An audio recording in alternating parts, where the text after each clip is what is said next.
प्यारे भाई बहन, जय श्री राधे, जय श्री कृष्णा। आपका दास मुकुंद आपको प्रणाम करते हैं, प्रणाम स्वीकार करें। आइए आज हम सब लोग समझने का प्रयास करते हैं और जानने का प्रयास करते हैं जीवन की चर्या ऋषि मुनि महात्माओं के साथ में हमें मिला है। जो जीवन को संत महात्माओं के बीच में जीता है तो उसकी ही भांति तरंग उनके अंदर में छा जाता है। ऋषि महात्माओं के बीच में बैठ करके उनको सुनने मात्र से हमारे अंदर की कुछ ऊर्जाएं निकलना प्रारंभ होता है। नेगेटिव ऊर्जा निकल करके पॉजिटिव ऊर्जा हमारे अंदर में पहुंचता है। नकारात्मक शक्ति निकल करके सकारात्मक शक्ति हमारे अंदर प्रवेश होता है। मैं इसलिए कहना चाह रहा हूं, किसी भी संत महात्माओं के बीच बैठकर यदि हम उसे सुनते हैं तो निश्चय मानिए उनकी दिनचर्या के हिसाब से हमारे दिनचर्या को बनाया जाता है और उसी के साथ हम ढलना प्रारंभ करते हैं। आप सबने सुने हैं भादो महीने का पंचमी तिथि, जिसको हम सब लोग ऋषि पंचमी के रूप में जानते हैं। ऋषि पंचमी का व्रत बड़ा ही विशेष महत्व बताया गया है।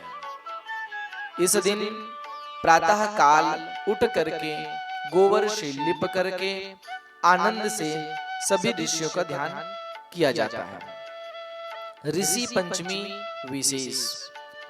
ऋषि पंचमी हर व्यक्ति को करना चाहिए, हर जीव कर सकते हैं।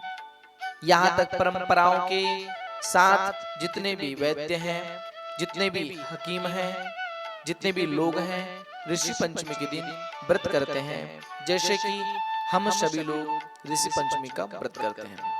ऋषि पंचमी का व्रत भगवान ऋषियों को ध्यान किया जाता है, सप्त ऋषियों को पूजन किया जाता है, देवी अरुंधति की प्रतिमा बना करके पूजन किया जाता है।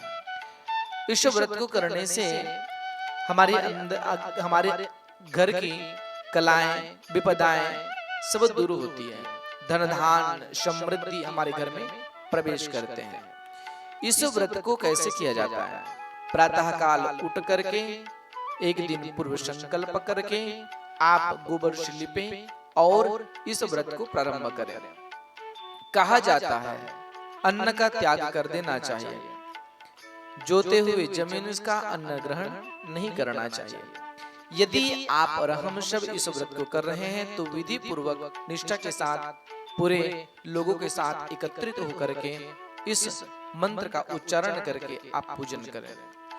जो परंपराओं में ऋषियों ने आपको मंत्र दिया है, जो परंपराओं ने आपको गुप्त मंत्र मिला है, इस मंत्र का आपको उच्चारण करना चाहिए। यदि आप और हम सब इस मंत्र का उच्चारण कर रहे हैं तो जो संत होते हैं, ऋषि महात्मा होते हैं, उनकी आशीर्वाद हम सब लोगों को मिलता है। वह आशीर्वाद को प्राप्त करने के लिए हम सब ऋषि के बीच में रहते हैं, क्योंकि संसार यदि किसी में टिका है तो संत महात्माओं के बीच से टिका है।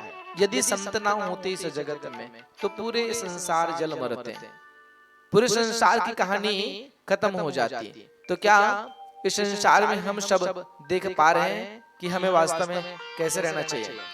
जीवन की चर्याओं के साथ रहना चाहिए, ऋषि मुनि के बीच बैठ करके रहना चाहिए। साधुता के बीच में रहने से साधुता प्राप्त होती है और ऋषियों मुनियों के बीच में रहने से हमारे अंदर में पॉजिटिव भाव पैदा होता है। तो आप और हम सब ऋषि पंचमी का उपवास कर रहे हैं। तो आपको मैं बता दूं 2023 में दिन बुधवार को आप और हम सबको ऋषि परंपरा से जुड़ करके व्रत करना चाहिए। व्रत का करने का समय क्या है, मैं आप सब लोगों को दर्शन कराता हूँ। जैसे कि ऋषि पंचमी का व्रत 20 तारीख 2023 दिन बुधवार को किया जा रहा है, जिसमें ऋषि पंचमी पूजा का मुहूर्त यदि आप सब लोगों को जानना है तो मैं आपसे कहना चाहता हूँ 20 सितंबर को प्रातः काल सुबह 11:01 से रात्रिकालीन 1:28 तक यह मुहूर्त रहेगी। इस मुहूर्त में आप और हम सब मिलकर के पूजन कर रहे हैं तो निस्संदेह ऋषियों की और अरुंधति देवी की आशीर्वाद हम सब लोगों को अवश्य मिलेगी। मेरी बात आप सब लोगों तक पहुंच गई होगी और आप सब लोग मुझे सुन पा रहे हैं। मेरे चैनल को यदि आप सब्सक्राइब नहीं किए हैं, नए जुड़े हैं, तो मेरा एक निवेदन है, इस चैनल को सब्सक्राइब करें, बेल आइकन की बटन को दबाएं। और यदि आपको कुछ जानकारी चाहिए, कुछ आप मुझसे पूछना चाहते हैं इस वीडियो के माध्यम से, तो आप मोबाइल पकड़ें और मोबाइल पकड़ करके कमेंट करें। कमेंट बॉक्स में आप मुझे लिख करके भेजें। यदि आप मुझे लिखेंगे, मैं लाइव रहूंगा, तो आपको पुनः मैं आपके प्रश्न का उत्तर देने का प्रयास करूंगा। हर व्यक्ति के अंदर में प्रश्न होते हैं और उस प्रश्न का उत्तर हर व्यक्ति को नहीं होता। तो इस प्रश्न का उत्तर खोजने के लिए हम किसी ऋषि, महात्मा, संत, ब्राह्मण, विद्वान और गुरुजन के चरणों में पहुंचते हैं, तो वही हमारा निदान करते हैं।